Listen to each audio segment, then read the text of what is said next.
tenggelam setelah menabrak gunung es di Samudra Atlantik dalam perjalanan perdananya dari Inggris. Tragedi ini menyebabkan lebih dari 1.500 orang kehilangan nyawa dari total 2.224 penumpang dan awak kapal. Kapan tragedi ini terjadi? Tragedi ini terjadi pada tanggal 12 April 1912. Di mana tragedi ini terjadi? Tragedi ini terjadi di Samudra Atlantik Utara, sekitar 370 mil tenggara dari Newfoundland, Kanada. Selanjutnya, siapa pemilik kapal Titanic? Jadi, pemilik kapal Titanic adalah sebuah perusahaan pelayaran dari Inggris, yaitu White Star Line, yang berada di bawah kendali JP Morgan. Selanjutnya, siapa sih perancang kapal Titanic? Perancang kapal Titanic adalah Thomas Andrews, yaitu seorang insinyur kapal. Lanjut, kaitan tragedi tenggelamnya kapal Titanic dengan K3. Yang pertama adalah kurangnya lifeboat atau skoci. Meskipun berukuran besar dan mampu menampung ribuan penumpang, tetapi kapal ini hanya dilengkapi dengan 20 skoci yang cukup untuk menampung sekitar 1.178 orang, kurang dari setengah dari total penumpang dan awak di kapal.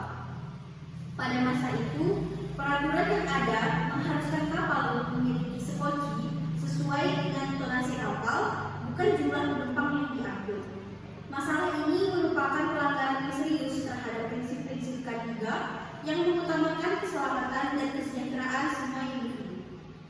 Yang kedua, prosedur evakuasi yang tidak memadai. Kapten dan awak kapal tidak pernah melakukan latihan evakuasi yang memadai dengan penumpang sebelum perjalanan dimulai. Dalam situasi darurat, banyak penumpang dan awak kapal tidak tahu harus bagaimana caranya untuk bertindak cepat. Kurangnya pengetahuan dan belajar ini mengakibatkan kekacauan saat kapal mulai tenggelam.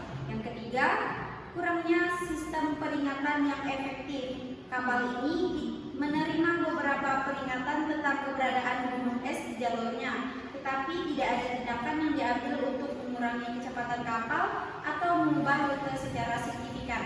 Kegagalan untuk segera merespon peringatan ini menunjukkan kelemahan serius dan pelanggaran prinsip-prinsip K3 di mana identifikasi dan mitigasi risiko harus dilakukan. Yang keempat, overconfidence atau keyakinan berlebih. Titanic dikenal sebagai kapal yang tidak bisa tenggelam, yang menimbulkan keyakinan berlebihan di antara manajemen kapal, termasuk kapten dan awaknya. Keyakinan inilah yang menyebabkan terabaikannya risiko dan tidak memperhatikan faktor-faktor keselamatan dengan kritis. Dalam K3, kepercayaan berlebih dapat didukung langkah keselamatan yang tepat dapat menjadi fatal. Yang terakhir, kesalahan manusia atau human error. Terdapat beberapa kesalahan manusia yang turut berkontribusi dalam tenggelamnya kapal Titanic. Salah satu yang paling signifikan adalah pengabaian dan miskomunikasi antara kru kapal mengenai keberadaan gunung es yang akhirnya menghantam kapal. Kesalahan ini menunjukkan pentingnya pelatihan yang efektif, kesadaran situasional, dan komunikasi yang jelas, yang semuanya merupakan elemen yang penting dari K3. Selanjutnya, upaya pencegahan berdasarkan K3. Yang pertama ada peningkatan peraturan keselamatan. Mengimplementasikan dan memperbarui peraturan keselamatan kapal secara reguler seperti yang dilakukan oleh Organisasi Maritim Internasional atau IMO dengan konvensi SOLAS atau Safety of Life at Sea. Peraturan ini mencakup standar untuk skoci, pelampung, dan peralatan penyelamatan lainnya. Yang kedua ada pelatihan dan simulasi. Melakukan pelatihan dan simulasi evakuasi secara rutin untuk seluruh awak dan penumpang. Ini termasuk pelatihan penggunaan skoci, pelampung, dan sistem alarm.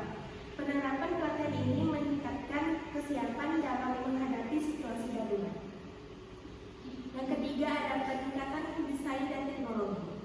Memastikan bahwa kapal dirancang dengan fitur keselamatan yang mutakhir seperti kompartemen kedap air yang lebih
efektif. Kekurangan dalam jumlah situasi, tidak ada yang namanya evaluasi, pengabaian peringatan risiko, keyakinan berlebihan toleransi, dan kesalahan manusia semuanya berkontribusi pada dasarnya terjadi bencana ini.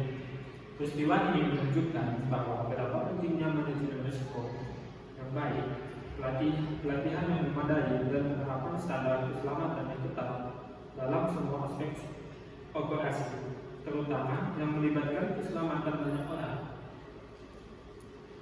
Baiklah, mungkin hanya itu yang dapat kami sampaikan. Kurang dan lebihnya kami mohon maaf.